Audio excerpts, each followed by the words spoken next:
खुलुमबाय रायजोफोर गिबियाव पिटांखि ब्लग चेनेलावहाय नोंथांमोनखौ बरायनानै लाग्रोनाय जाबाय। स' रायजो राजा नोंथांमोन दिनै आङो नैबे नोंथांमोननि स्क्रिनाव दिन्थिनाय भिडिअनि सोमोन्दै फंनैसो बाथ्रा बुंनानै होनो सानदों। बिथाङा बबेनिफ्राय ओंखारबोखो आं मिथिया, बिथाङा गावनो फोरमायनानै लादों। जमदुवार उदयाचलनि पार्टिनिफ्राय बिथाङा फैदों। बिथाङा सासे BPFनि थाफाख्लेब लिडार जानानै बेयावहाय बाथ्रा बुंनायखौहाय जोङो खोनानो मोनदों। दा बिथांनि बुंनाय बायदिब्ला जोंनि बर' हारिनि जारिमिनखौबो बिथाङा बेखेवनानै होदों आरो BTC सरकारा BPFनि सरकार सालायनाय समावहाय BTCआ पावार गोनांमोन होननानै बुंदों। दा नैबे पावारनि खेथ्रआवनो आङो सासे पाब्लिक इउटुबार हिसाबै नोंथांमोननि सिगाङावहाय बाथ्रा बुंनो सानदों। जुदि BTCआवहाय एसेबां जोंनि बर' हारिनि थाखाय पावार दङमोनब्ला थांनाय 17 बोसोराव हाग्रामा महिलारिया मानो बे पावारखौहाय बाहायनो रोङाखै? बबेयाव बाहाया हाग्रामा महिलारिया पावारखौ? बर' हारिनि थाखाय पावार दं होननानै मा मावनानै होआ? नोंथाङा बेखौ फोरमाय। हाग्रामा महिलारिनि थाखाय 17 बोसोरावहाय रायजो सालायनाया पावारखौ बबेयाव बाहायदों? हारिजों हारि होसोनायाव बाहायदों, हारिजों गुबुन हारिजों दावहा नांनायावहाय बाहायदों। बेखौसो पावार होननानै बुंदों नोंथांमोना।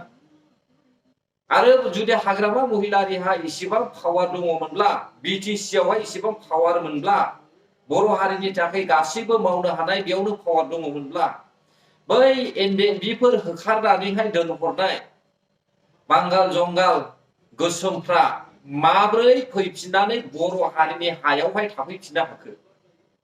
बेनो नामा पावारा? होखारखाबाय, नाथाय होखारखांनायनि उनावबो होखारजाखांनानैबो आरोबाव फैनानैहाय दायो बड'लेण्डआवहाय गुबुन हारिया रायजो जानानै दं रायजोफोर। दा BPFआ जुदि एसेबां पावार दंमोनब्ला बिसोर माब्रै हाबनानै थाफैनो मोनखो?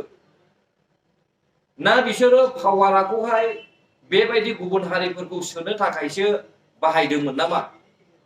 गावनि हारिजों गुबुन हारिजोंहाय दानलाय सुलाय खालामनोसो पावार बाहायदोंमोन नामा रायजोफोर?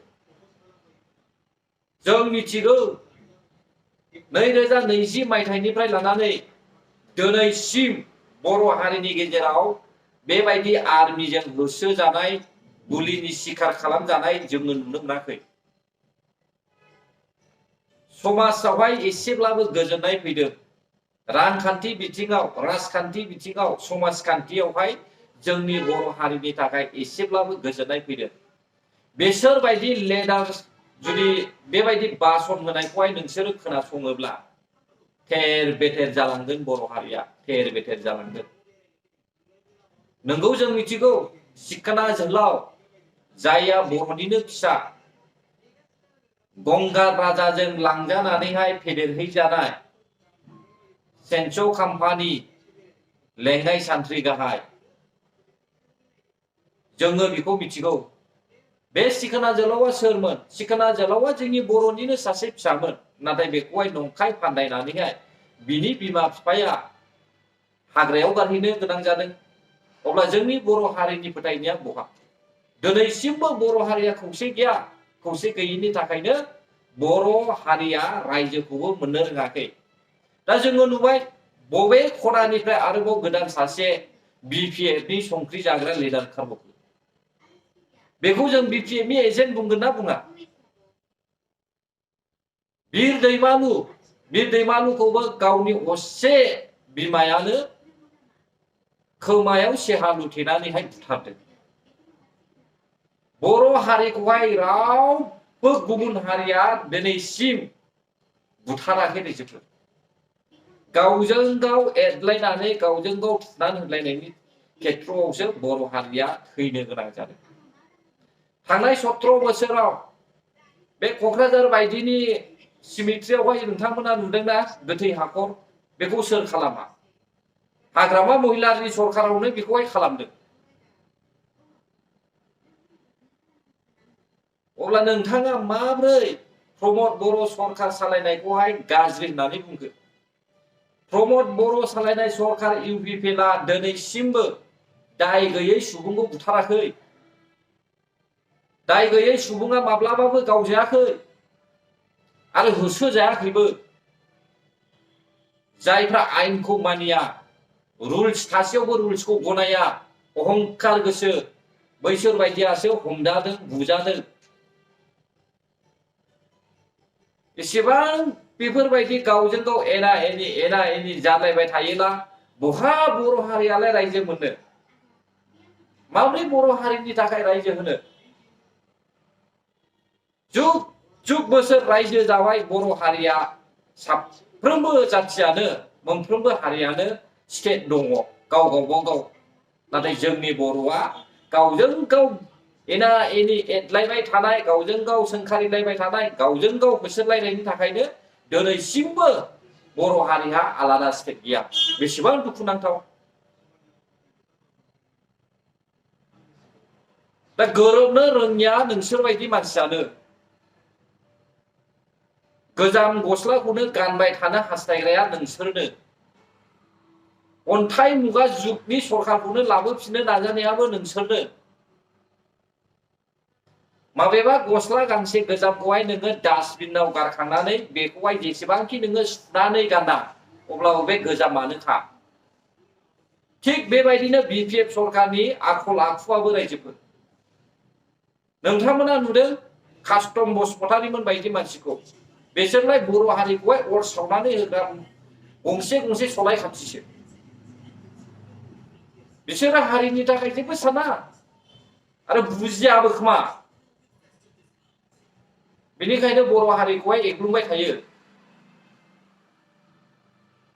स' रायजोफोर, जोंनि बर' हारिया गेरेमसा रायजो दालाङोब्ला, गोग्गो रायजो सालायलांनो होननानै सानदोंब्ला, एना एनि गैयाजासे संसारखौ जागोन होननानै सानदोंब्ला, नोंथांमोना गाव गावनि बेसेन गोसा भटखौ गुबुन हारि आरो गुबुन जाति, गुबुन गुबुन पार्टियाव भट होआलासेनो सोलिबाय थानाय गभर्नमेन्टनो भट हो।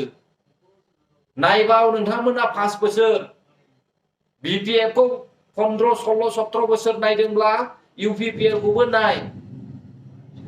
बिपिएफ पार्टिया इउपिपिएलनि मावनायखौहाय नायनो हायाखै। बेनिखायनो बिसोरो गोदाव सोराव बाथ्रा बुंगासिनो दङ। जब कार्ड, बयनिबो आखायावहाय मोनफा मोनफा जब कार्ड दङ दायो।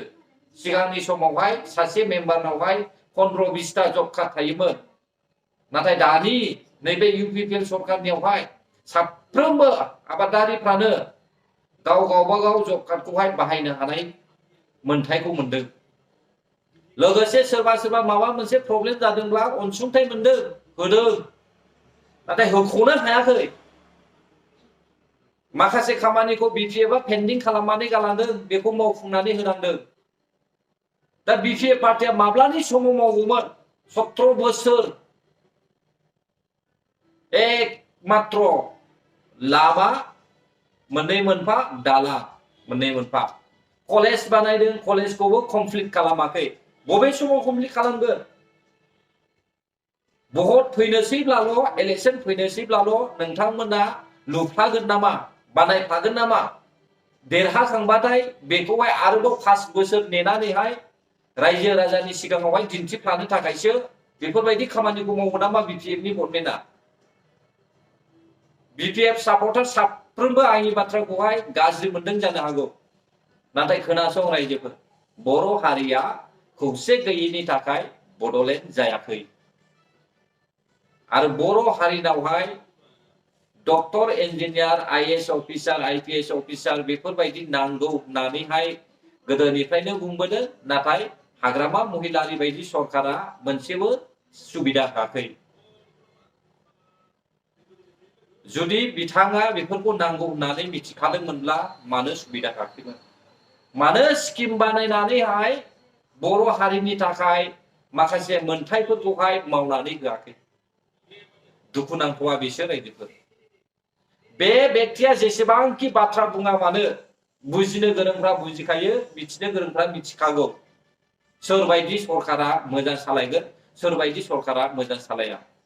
नायलांनोसै रिजाल्टआ सोरनि सायावहाय मा फिथाइ थायनानै होयो। गोजोन्थों।